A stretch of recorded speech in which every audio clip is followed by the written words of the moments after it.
क्योंकि अगर कतर को, देखिए अभी तो डिप्लोमेसी से बात चल रही है, पर अगर कतर को कोई भी गलतफहमी है अपने बारे में, तो गलतफहमी भी दूर रखने की सलाहियत भारत रखता है। ये 2 साल हो गए, 1 साल हो गया, और अमेरिका ने कहीं पर बम नहीं गिराया, खून खराबा नहीं करा, वापस आ गए बॉस मैदान में मॉल के अंदर, और जो आया सामने तर तर तर तर तर, तर ऐसे उसने, जैसे कि पानी आप देते हैं ना लॉन में अपने पानी, उसने इस्लाम के खिलाफ क्या बोला, इस पे भड़क जाएंगे लोग, और जाहिर सी बात है कोई भी भड़क जाएगा। जय हिंद दोस्तों, मैं हूं मेजर गौरव और आप देख रहे हैं तो चाणक्य डायलॉग्स। इस वीडियो को लाइक करिए, हमारे चैनल को सब्सक्राइब करिए, बेल आइकन दबाना बिल्कुल मत भूलिएगा दोस्तों। कतर ने 8 भारतीय नौसेना के जो पूर्व अधिकारी थे उनको सजाए मौत सुना दी दोस्तों। अच्छा, आपको पता है कुछ समय पहले इनको अरेस्ट कर लिया गया था और इनके ऊपर यह इल्जाम लगाया गया था कि इन्होंने इजराइल के लिए जासूसी करी। एक छोटी सबमरीन का प्रोजेक्ट चल रहा था। अब मैं आपको विस्तार में बताता हूं ये स्टोरी है क्या एक्चुअली। और सजाए मौत 8 पूर्व भारतीय नौसेना के जो अधिकारी हैं, ऑफिसर्स हैं, उनको यह बोलना कि भाई हम तुम्हें मौत के घाट उतार देंगे। यहां पे कतर की कोर्ट ने इनको सजा सुना दी। अच्छा, इसके पीछे स्टोरी क्या है दोस्तों, मैं आपको स्टोरी सुनाता हूं। ये हमारे कुछ नोट्स हैं जिनको मैं रेफर करूंगा। देखिए, पहली बात तो यह कि भारत ने बोला ये शॉकिंग है, और भारत ने बोला कि हम इसके ऊपर बात करेंगे कतर से, पहली बात। दूसरी चीज यह है कि तो दोस्तों ये जो कंपनी थी जिसके लिए लोग काम कर रहे थे उसका नाम है Dahra global technologies and consultancy limited, और उसका जो मालिक था जिसने शुरू करी थी कंपनी, उसका नाम खमीस अल अजमी, ये रिटायर्ड स्क्वाड्रन लीडर था रॉयल ओमानी एयरफोर्स का। यानी कि यह कतर का नहीं था, ये ओमान का था, एक और अरब देश है ओमान, वहां का था, और वहां पे स्क्वाड्रन लीडर था ओमानी रॉयल एयरफोर्स का।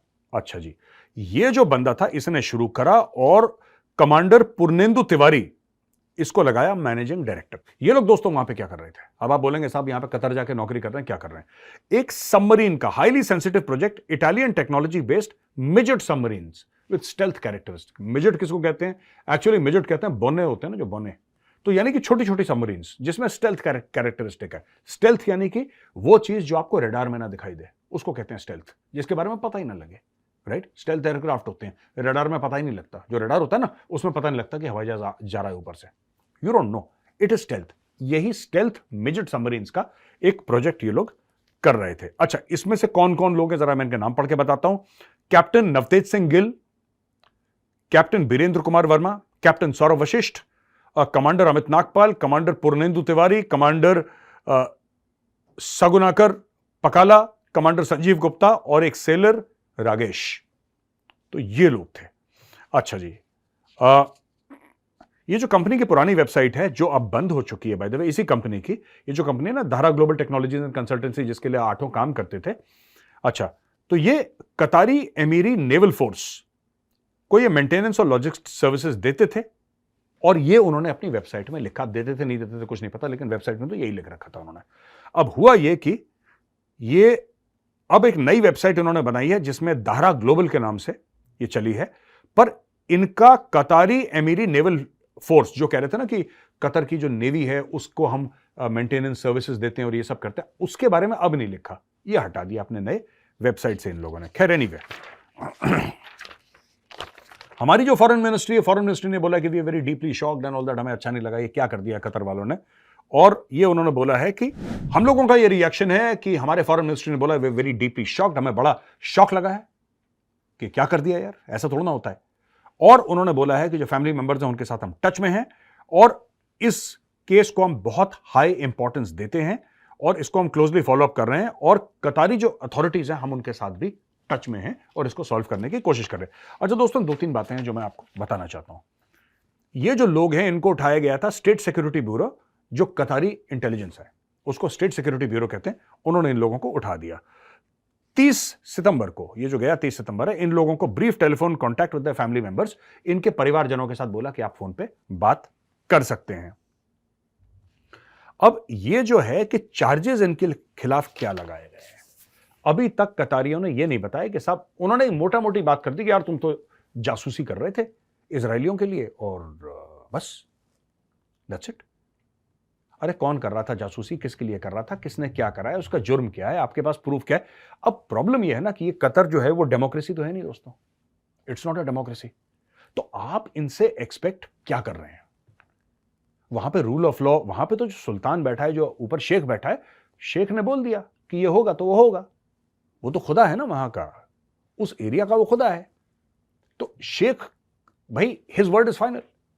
और ये सारी जितनी भी मैं कह रहा हूं मुस्लिम कंट्रीज 90% ऐसी हैं, डेमोक्रेसी बहुत कम। जैसे शेख तो पाकिस्तान में भी है, उसको आर्मी चीफ बोलते हैं पाकिस्तान में, लेकिन वो पाकिस्तान का शेख है, जो वो कहता है वही काम होता है। तुर्की में जो अर्दगान बोलता है वही काम होता है, वो भी शेख से कम नहीं है। ठीक है, तो हर जगह, सिर्फ बांग्लादेश 2-3 ऐसी कंट्रीज हैं which are you know they have certain democratic values, but उस 90% तो मुस्लिम कंट्रीज ऐसी हैं। अरब कंट्रीज 100% ऐसी हैं। पूरे अरब वर्ल्ड में या पूरे मिडिल ईस्ट में डेमोक्रेसी तो एक ही इजराइल, उसके पीछे सब लोग पड़े हुए हैं। ठीक है, तो एनीवे इन लोगों को सजाए मौत सुना दी है। और आगे से ये देखिए, इसमें 2-3 चीजें हैं कि क्या इन लोगों का भारत ट्रांसफर पॉसिबल है कि नहीं। अब लोग मुझसे काफी पूछ रहे हैं कि मेरे साहब ये बताइए क्या हम उनको वापस ला सकते हैं कि नहीं। तो देखिए, मैं आपको बता देता हूं कि एक एग्जिस्टिंग अग्रीमेंट है भारत और कतर के बीच में, जिसमें बोला है कि जो transfer of convicted prisoners to India, अगर वहां पे कोई प्रिजनर है कतर में, तो उसको इंडिया ट्रांसफर, कतरी कोर्ट उनको सजा सुनाएगा। जैसे इनको कुछ भी सजा सुना दी है, बोला कि इनको सजा मौत या जो भी है, तो ये वही सजाएं वो इंडिया आके काटेंगे, ये एक प्रावधान है। तो भारत उस प्रावधान के लिए अब इनसे बात कर रहा है कतर से, एंड आई एम होपिंग कि ये मामला बहुत जल्दी सॉल्व हो जाएगा। नुपुर शर्मा केस के बाद ये कहते हैं कि साहब रिश्ता खराब हो गया कतर के साथ, क्योंकि नुपुर शर्मा ने प्रॉफिट मोहम्मद के बारे में कुछ बातें बोली एक टेलीविजन शो पे। अच्छा, मुझे ऐसा लगता है कि मुस्लिम देशों का जो सोच है ना, और मैंने देखा 90% ऑफ द मुस्लिम कंट्रीज की एक ही जैसी सोच है। आपने इस्लाम के खिलाफ क्या बोला, इस पे भड़क जाएंगे लोग, और जाहिर सी बात है कोई भी भड़क जाएगा। हम भड़क जाएंगे अगर हिंदुइज्म के खिलाफ बोलेंगे, पर वो कभी ये नहीं सोचते कि क्यों बोला इसने, ट्रिगर क्या था। वो नुपुर शर्मा की डिबेट में जो वो था रहमानी उल्टी सीधी बातें कह रहा था, उल्टी सीधी बातें कह रहा था, नुपुर शर्मा सुन रही थी। नुपुर शर्मा ने एक जवाब दिया तो सर तन से, जो रैप म्यूजिक बजता है ना जो इस्लामिक वर्ल्ड में है, तन से जुदा, यो बेबी सर तन से जुदा, वो सर तन से जुदा का रैप म्यूजिक चला चला के उन्होंने नुपुर शर्मा को परेशान कर दिया। अब कतर वालों से कोई ये पूछे कि भाईजान तुम हमारे देवी देवताओं को गालियां दो तो बिल्कुल ठीक है, बहुत बढ़िया काम करा, हमने एक सवाल पूछ लिया, तन बदन में तुम्हारे आग लग गई। ऐसा नहीं होना चाहिए। There should be some sort of fairness यार। हम आपकी इज्जत करें, आप हमारी इज्जत करें, is that too much to ask for, है ना। तो ये कह रहे हैं कि साहब इसकी वजह से नुपुर शर्मा के बाद हमारे रिलेशंस कतर से खराब हो गए। वैसे भी एक मैं बात बता दूं, इनकी कतर इतना बड़ा हाथ नहीं मारेगा कि भारत के फॉर्मर नेवल ऑफिसर्स को ये मौत के, इतना बड़ा हाथ नहीं मारेगा कतर। ठीक है, क्योंकि अगर कतर को, देखिए अभी तो डिप्लोमेसी से बात चल रही है, पर अगर कतर को कोई भी गलतफहमी है अपने बारे में, तो गलतफहमी भी दूर रखने की सलाहियत भारत रखता है। लेकिन मेरी एक रिक्वेस्ट है यार, मेरी एक रिक्वेस्ट है, ये हमारे फौजीज हैं, हमारे वेटरन्स हैं, मुझे ऐसा लगता है कि डिफेंस मिनिस्ट्री को इसमें पढ़ना चाहिए, मुझे लगता है कि नेवल हेडक्वार्टर्स को इसमें पढ़ना चाहिए, और मुझे ऐसा लगता है और ये मानता हूं कि जो हमारे वेटरन कम्युनिटी है भारत में, जो पूर्व सैनिक है, ये बहुत बड़ा एक परिवार है, बहुत बड़ा। इसमें करोड़ों लोग हैं शामिल, इनके अगर परिवार शामिल कर लें तो फिर ये बहुत बड़ा परिवार है। कितने हैं एग्जैक्टली मुझे नहीं पता, लेकिन देयर आर मेनी। जब मैं कहता हूं कि करोड़ों का परिवार है, मैं कहता हूं कि जैसे एक वेटरन है, उसके 4-5 लोग एक घर में हैं, 6 लोग घर में हैं, तो मैं सबको मिला के बोल रहा हूं। ये this is what I mean to say by करोड़ों। तो मैं यार एक छोटी सी बात समझ लीजिए, ठीक है, कि अगर ये हम लोग आते हैं सड़क पे, सारे के सारे वेटरन्स, और ये मेरी अपील है सारे सीनियर वेटरन से, हाथ जोड़ के अपील है कि सर आप में से कोई आवाज दीजिए, हम सब सड़क पे आएंगे and let us make our voices heard. And this time हम लोग इकट्ठा पास्ट में भी हुए थे, मैं OROP के एजिटेशन का हिस्सा था, जब NFU के बारे में बात करी मैं उसका भी हिस्सा था। ठीक है, उस समय वैसा एजिटेशन तो नहीं हुआ था NFU का कोई भी, लेकिन OROP के एजिटेशन में I was physically present there. इसलिए मैं एक बात कहना चाहता हूं, ठीक है, लेट अस गैदर, हजारों की भीड़ इकट्ठा करें पूर्व सैनिकों की, और दिल्ली में जो कतर का एम्बेसी है उसके सामने धरना दिया जाए, बिल्कुल। And let us invite the world, पूरे ग्लोबल मीडिया, वहां पे जब फौजी बैठेंगे, वहां पे हमारे पूर्व जनरल बैठेंगे, जनरल हों, ऑफिसर्स हों, हमारे JCO साहिबान हों, हमारे जो NCO हैं, जो भी हैं, ठीक है ना, हम लोग एक ही फौज से निकले, हमें आर्मी नेवी एयरफोर्स, हमें इनके लिए खड़ा होना चाहिए। और ये मेरा वेटरन कम्युनिटी से मेरा एक रिक्वेस्ट है कि we should stand, we should take 1000-3000 की भीड़ ले जाओ वहां पे सामने, और कतरी एम्बेसी के सामने, और वहां पे डेरा डालो, डेरा डालो और उन पर प्रेशर डालो। And let us also talk to our defence ministry कि ऐसा नहीं हो सकता यार कि कोई भी ये कतर शतर, है ना, ऐसा नहीं हो सकता। They are officers and man of the Indian Navy, उसमें एक सेलर भी है, अफसर भी है, इसमें सब है शामिल। ऐसा नहीं हो सकता कि कोई छोटा मोटा मुल्क ऐसे कर दे हमारे साथ। So let us do something. जो जयशंकर साहब कर रहे हैं वो तो कर ही रहे हैं अपने लेवल पे, बट हमें भी तो कुछ करना चाहिए ना, उनके लिए हम क्या कर रहे हैं, this we have to think about. तो दोस्तों अब हम जाते हैं मेन में, यूनाइटेड स्टेट्स ऑफ अमेरिका में, जहां पे मास शूटिंग हुई और मास शूटिंग में कहते हैं कि कम से कम 18 लोगों को मार दिया गया है और 13 से ज्यादा इंजर्ड हैं। रॉबर्ट कार्ड ये बंदा है, रॉबर्ट कार्ड ने एक ऑटोमेटिक वेपन लिया और थर थर थर थर थर थर करके लोगों को निपटा दिया। अच्छा, जो मेन शूटिंग की हम लोग बात करते हैं ना दोस्तों, it's not only related to men. मेरे पास यहाँ पे एक डिटेल है कि भाई इस साल मास शूटिंग्स होती है ना। अच्छा, वहां पे मास शूटिंग यूएस में कैसे होती है? स्कूल में गया कोई बंदा, अच्छा हथियार सबके पास है अमेरिका में, और America is the most weaponised nation on earth. मतलब सिविलियंस के पास इतने हथियार हैं। आप यूट्यूब पर जाके वीडियो देखिए, टेक्सास वेक्सस कुछ ऐसी जगह, वहां पे तो टैंक रख रखे हैं भाइयों ने घर पे। जिसने घर पे टैंक रख रखा हो तो आप उसके सामने AK-47 तो बच्चों का खेल है, उसके सामने AK-47 की वैल्यू कोई नहीं है। उसने घर पे टैंक रख रखा है। लोगों ने छोटी छोटी आर्टिलरी के पीसेस हविट्जर रख रखे हैं घर में भाई। सिविलियंस में बात कर रहा हूं, वो खरीद के वो फायरिंग रेंज पे जाके बम दाग देते हैं बीच बीच में अमेरिकन। दोस्तों ये मैं आपको बता रहा हूं, वहां पे कल्चर है, गन कल्चर है यूनाइटेड स्टेट्स ऑफ अमेरिका में। और इस साल में आप देखिए, रोमियोविल शूटिंग 17 सितंबर को हुई, ओहायो शूटिंग 24 अगस्त को हुई, ओक्लाहोमा सिटी शूटिंग ये 16 अगस्त को हुई, जॉर्जिया मास शूटिंग ये 15 जुलाई को हुई, श्रेवपोर्ट लुजियाना शूटिंग 4 जुलाई को हुई, फिलाडेल्फिया शूटिंग 3 जुलाई को हुई, ग्रीन पॉन्ड मास किलिंग्स 2 जुलाई को हुई, Idaho mass shootings on fathers day 18 जून को हुई, शूटिंग एट टेनेसी हाउस 15 जून को हुई, एलन टेक्सास की मॉल में, शॉपिंग मॉल में शूटिंग 6 मई को हुई, लेक वेल्स शूटिंग ये 2 मई को हुई, हेनरिएटा मास मर्डर ये 1 मई को हुआ, अप्रैल 30 को मोहावे क्वाड्रिवल होमिसाइड हुआ, और बाकी शूटिंग है, डेडविल शूटिंग, लुईविल शूटिंग ये 10 मार्च को, मर्डर सुसाइड, मिसिसिपी शूटिंग 17 फरवरी को, लूनर न्यू ईयर मास शूटिंग लॉस एंजलिस 21 जनवरी को, गोशन कैलिफोर्निया की शूटिंग्स हुई ये 16 जनवरी को, नॉर्थ कैरोलिना शूटिंग हुई 7 जनवरी को, यूटा की शूटिंग हुई 4 जनवरी को। यानी कि अगर आप ये देखो ना, अमेरिका में ये सब होता रहता है, कोई ऐसा हफ्ता नहीं जाता जब वहां पे लोग एक दूसरे को नहीं निपटाते। और ये ऐसा नहीं है कि आपकी किसी से दुश्मनी, आपने एक गोली मार दी ना। एक बंदा ऑटोमेटिक राइफल लेकर गया स्कूल के अंदर, सुनिए, एक बंदा ऑटोमेटिक राइफल लेकर गया यूनिवर्सिटी के अंदर, एक बंदा ऑटोमेटिक राइफल लेकर गया शॉपिंग मॉल के अंदर, और जो आया सामने तर तर तर तर तर, तर ऐसे उसने, जैसे कि पानी आप देते हैं ना लॉन में, अपने पानी पौधों में पानी देते हैं, वैसे उसने फेरा वहां पे, गिरा दिए 10 15 20। और ये अमेरिका में बहुत कॉमन है अमेरिका में, और कोई इसको रोक नहीं पाया आज तक। तो दोस्तों ये स्टोरी है ये शूटिंग की, वेरी वेरी अनफॉर्चुनेट। अब हम आते हैं यूएस की एक और बात है, लेकिन सीरिया की बात है। सीरिया से वहां पे सीरिया से अटैक्स होना शुरू हो रहे थे कुछ अमेरिकन ट्रूप्स पे, इजराइल पे आपको हमने बता ही चुके हैं, मेजरली राइट पे भी बताया था, जो चाणक्य डायलॉग हिंदी में भी बताया था।